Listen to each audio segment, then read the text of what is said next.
The origins of investigative journalism in the early 1900s focused on exposing the corruption of the business world.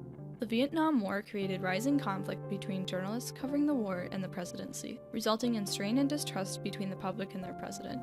The conflict worsened due to the coverage of the 1972 Watergate break-in. Despite President Nixon going to great lengths to compromise the story, Washington Post journalists continued to persistently report, causing the conflict to intensify. Nixon's support declined and he was forced to resign, permanently altering the balance of power between journalists and politicians. This evolution has led to an ethical responsibility of journalists to uncover corruption and altered the perception of the news media industry.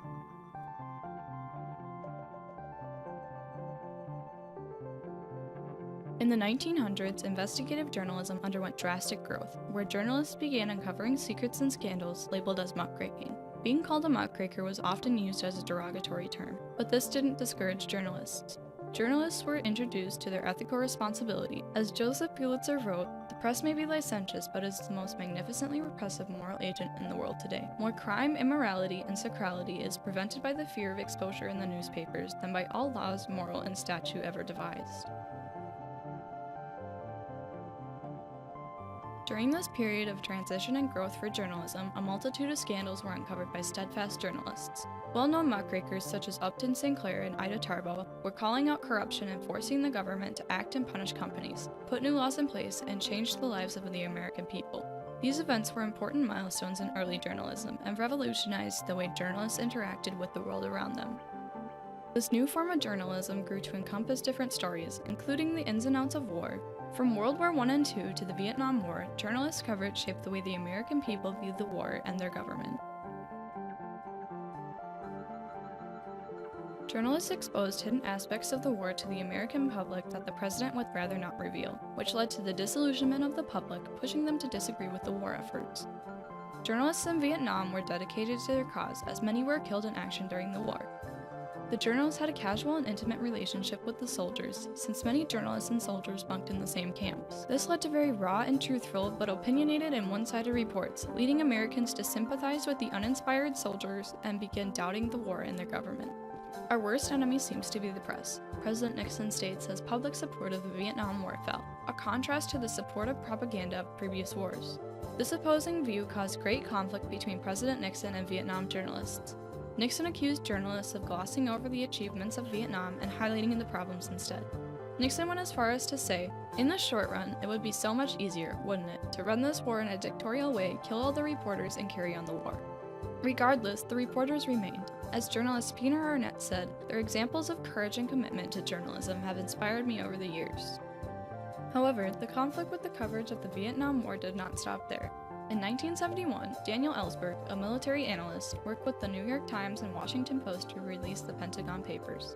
The Pentagon Papers held the secret history of the Vietnam War and contained information about America that had been withheld from the public. Ellsberg's leak seemed to feed Nixon's prejudice and paranoia. Nixon was determined to quiet Ellsberg in the press before the situation got out of hand, saying that publishing the papers would limit the president's ability to guard national security.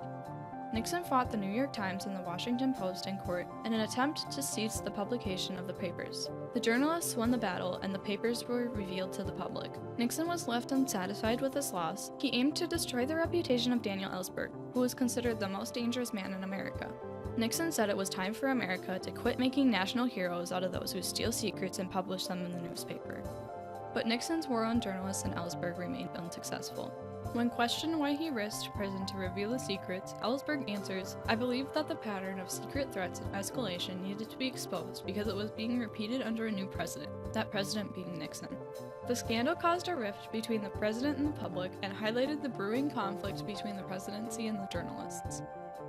A year later, in 1972, during President Richard Nixon's re-election campaign, a suspicious break-in occurred at the Watergate complex. This began the greatest reporting story of all time. The break-in was originally dismissed as a third-rate burglary, and many newspapers didn't bother focusing on the story. However, two young journalists, Bob Woodward and Carl Bernstein, collectively referred to as Woodstein, of the Washington Post, followed this story, and soon the Post was reporting information no one else was reporting. However, this was a double-edged sword. Since the Post was the only source reporting the scandal, the White House could discredit the journalists' research, saying that it was biased and misleading. As they learned the true nature of the story, the Post executives began questioning if the story was legit. Usually when you have a great story, it isn't exclusive very long because everybody else jumps on it. But with Watergate, I thought, if this is so great, where the hell is everybody else? Nixon tried everything he could think of to keep the two journalists off the White House grounds. No reporter from the Washington Post is ever to be in the White House again, and no photographer either. Regardless, Woodward and Bernstein refused to let any restrictions compromise the story. They had this responsibility to give proper coverage and inform the public of what was happening. Woodward and Bernstein's dedication brought light to the corruption happening in the government. There were all these laws, the story would just disappear and then nothing would happen, Leslie Stahl, a CBS reporter, says. And then Woodward and Bernstein would write a piece and it would flare up. With all of the tension between the Post and the White House, every article about Watergate had high stakes. And the stakes were, you were either writing history or you were writing your own professional obituaries. There's never been a story like this, Benjamin Bradley, executive editor of the Washington Post, said to Woodward and Bernstein, who were working on revealing John Mitchell's ties to the Watergate affair. You're going to call the Attorney General of the United States a crook. During their investigations, an anonymous source calling himself Deep Throat approached the two journalists with crucial information about the money trails leading to Nixon's administration, writing, "There is a way to untie the Watergate knot." Deep Throat provided the two journalists with a sense of comfort, that someone close to the case wanted them to succeed even when Nixon was working to sabotage the story. While Woodstein's story grew and the scale of the scandal was revealed, the Senate, in a vote of 77-0, assigned special prosecutors to the Watergate case, looking for evidence to assess the corruption being exposed.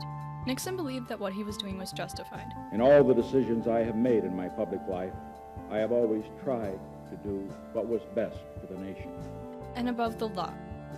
Well, when the president does it, that means that it is not illegal.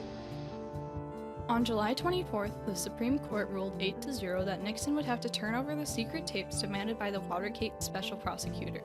Nixon refused, and in a desperate last-ditch effort, abolished the office of Special Watergate Prosecutor Archibald Cox. This snowballed and led to a night of resignations on October 20th, 1973, referred to as the Saturday Night Massacre. The investigation of Watergate and shocking revelations led to strain within the White House, leading Democrats and Republicans alike to begin questioning their faith and support in Nixon.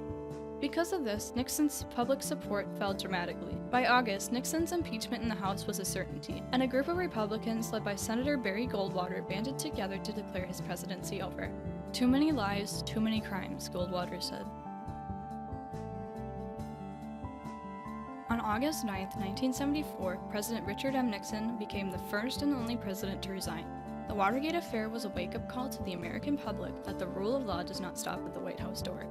Nixon's resignation, along with Watergate itself, changed the way the American public looked at future presidents.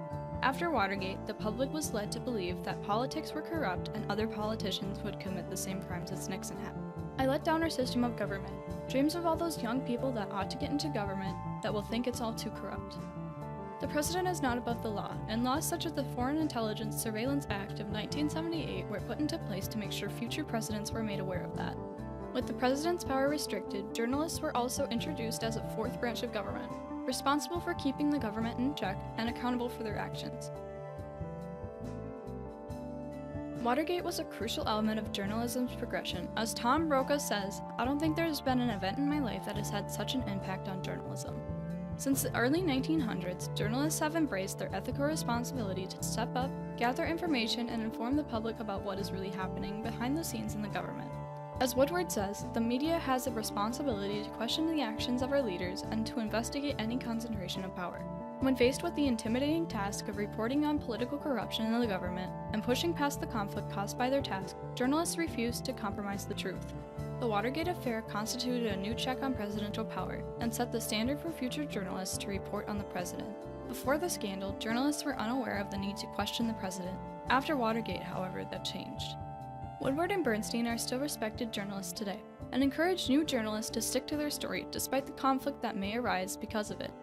Before 1972, Watergate was unheard of, but thanks to Woodstein's coverage, it grew to become a measurement of presidential scandals. The Watergate affair was one of the first of its kind, and because a compromise was never found, the conflict between journalists and the presidency continues to brew. From Watergate to Clinton to Trump, journalists have faced this conflict, continued their story and reported on it, and inspired congressional action.